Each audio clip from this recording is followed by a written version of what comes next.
புதுச்சேரி அருகே நடந்த பொங்கல் விழாவில் மயிலிறகு கட்டி கோலாட்டம் ஆடிய பிரான்ஸ் மற்றும் பெல்ஜியம் நாட்டு சுற்றுலா பயணிகள் உள்ளூர் கலைஞர்களுடன் தப்பாட்டம் ஆடியும் அசத்தினர். இதுகுறித்த செய்தி தொகுப்பை பார்க்கலாம்.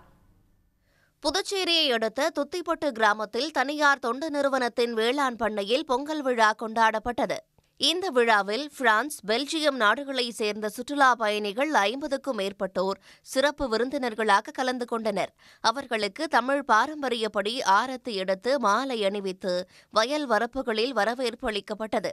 அவர்கள் பொங்கல் பானைகளில் அரிசி, வெல்லமிட்டு பொங்கலோ பொங்கல் என்று உற்சாக முழக்கம் எழுப்பினர்.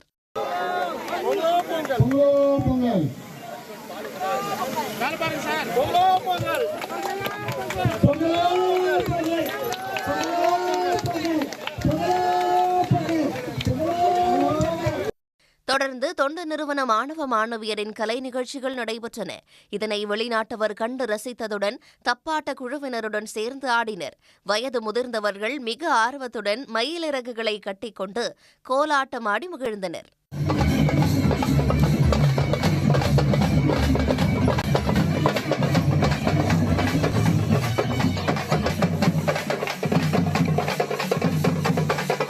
Me and some friends are coming every year, generally in January, to visit the volontariat, to check how it works and so on.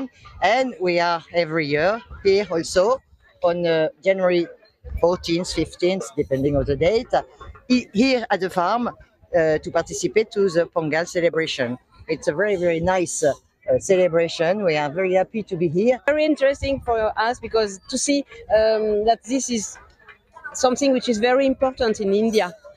Whereas in France, for example, the cultural dance, the cultural music is a little bit disappearing. Yeah. Not exactly, but it is a little bit disappearing. So we appreciate that.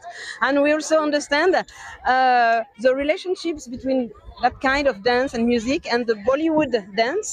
ஆரோவில்லில் நடைபெற்ற பொங்கல் விழாவில் ஏராளமான வெளிநாட்டினர் கலந்து கொண்டு பொங்கலிட்டு கும்மி அடித்து உற்சாகமாக பொங்கலை கொண்டாடினர். ஆரோவில் மோகனம் கலாச்சார பண்பாட்டு மையத்தில் மல்லர் கம்பம், கயிறு ஏறுதல், மயிலாட்டம், ஒயிலாட்டம் நடைபெற்றதை வெளிநாட்டினர் உற்சாகமாக கைதட்டி கண்டுகளித்தனர். உடனுக்குடன் செய்திகளை தெரிந்து கொள்ள சன் நியூஸ் பெல் ஐகானை கிளிக் பண்ணுங்க.